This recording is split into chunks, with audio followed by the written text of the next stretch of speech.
You know, he's going to eat mice and furry things mostly, or snakes, or small stuff, yeah. If that thing has bones and fur, he doesn't digest the bones and fur. In his stomach, the juicy parts are digested, and he can use those for energy or to grow big. But the bones and the fur type stuff gets compressed into like a pellet, and then he just porks it back up. It's called an owl pellet. Now the juicy parts, they get digested, mostly. The stuff that doesn't get digested or porked back up in an owl pellet, whether it's liquid or solid, comes out the same opening, comes out the same thing. So, yeah, that was a good question. Wait, where did he like put the thing at? Like, Where's the poop chute? Nah, that's They're like, where did you hook him up with the? Oh, you can't see the leather straps. There's two leather straps, one there, and they're sort of wrapped around his ankles, and then hooked onto his dog leash sort of thing. So yeah, he can't go. Those leather straps are called jesses. Jesses. Does anybody in here hunt? No. No? I will. You're allowed to. For myself. You're allowed to. Alright. So there is a type of hunting that you can still do called falconry. It's hunting with birds of prey like this. And in Maryland, if you want to be a hunter, or if you want to do fishing, you got to go onto a website, you get a license, right? If you want to do falconry, the same thing is true.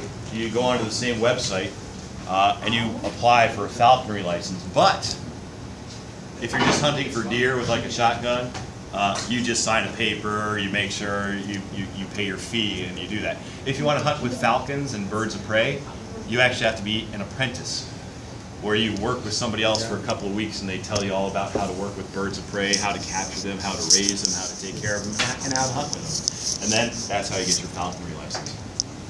Hey, birds of prey like this. Like you're saying, he eats chipmunks, squirrels. He would eat frogs or toads or small snakes, anything small enough that he can grab into these talons. If you take a look at his talons, that's awesome. That's really good.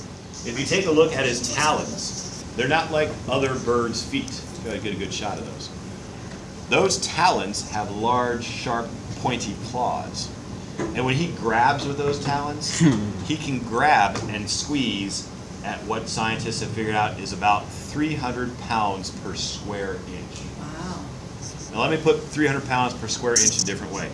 Let's say I'm wearing high heels. Okay, it could happen. All right.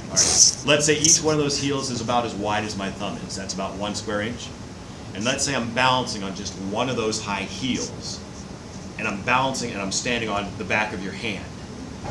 That's 1 square inch on the back of your hand supported by, now say I weigh 300 pounds. That's 300 pounds per square inch. That's how hard those little talons can grasp. And that's important.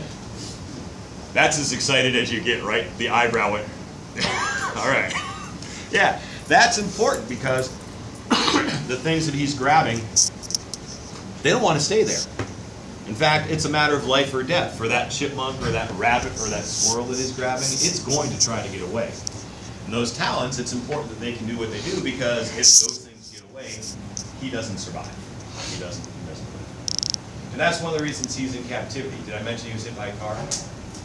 He was hit by a car. He can no longer see out of one of his eyes. And an owl that can't see out of both eyes is an owl that can't hunt to feed himself in the wild anymore. So that's why he is in captivity. Do we know how old he is? Not quite. I believe the eye that he keeps towards me is the one that is his working eye. Oh, poor Because he likes to thing. keep an eye on me, because I stress him by a car. He was found when he was an adult. So he was at least 2 years old. He might have been 10 or 12 years old when he was found. And he's been with us about 8 years, so he could be 10 years old. He could be close to 20 years old. It's very hard to tell how old they are once they're already an adult. And how long do owls normally live? In the wild, this kind of owl might live 15 to 20 years. That'd be pretty good.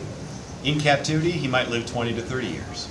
They spend less energy looking for food when they're in captivity because all the food is brought to them. They spend less energy not being food for something else in captivity because we don't let things eat him. And if he does get sick in captivity, we take care of him. He doesn't have to spend energy getting himself healthy. So typically, they live longer in captivity. Even though, well, keep in mind, he was hit by a car. Yeah. If he wasn't found and brought to somebody that could actually work with him, he'd already be gone. Well, so hit by a car doesn't mean people are driving where they're not supposed to drive. It means birds like this get hit by cars a lot. And there's some reasons for that. Like, it's what we throw along the sides of the road. Like, I've always been what I thought was a pretty environmentally friendly guy. But before I started working with birds like this, I thought, well, what's the problem with throwing an apple core out the window when I'm driving? It's an apple core. It's going to decompose. It's going to degrade over a couple of weeks. It's not like real trash, right? In fact, if I throw the apple core out the window, there are going to be some things that want to eat that, like mice, squirrels, and rabbits, right? That's where the problem is. He's not interested in apple cores, but mice and squirrels are.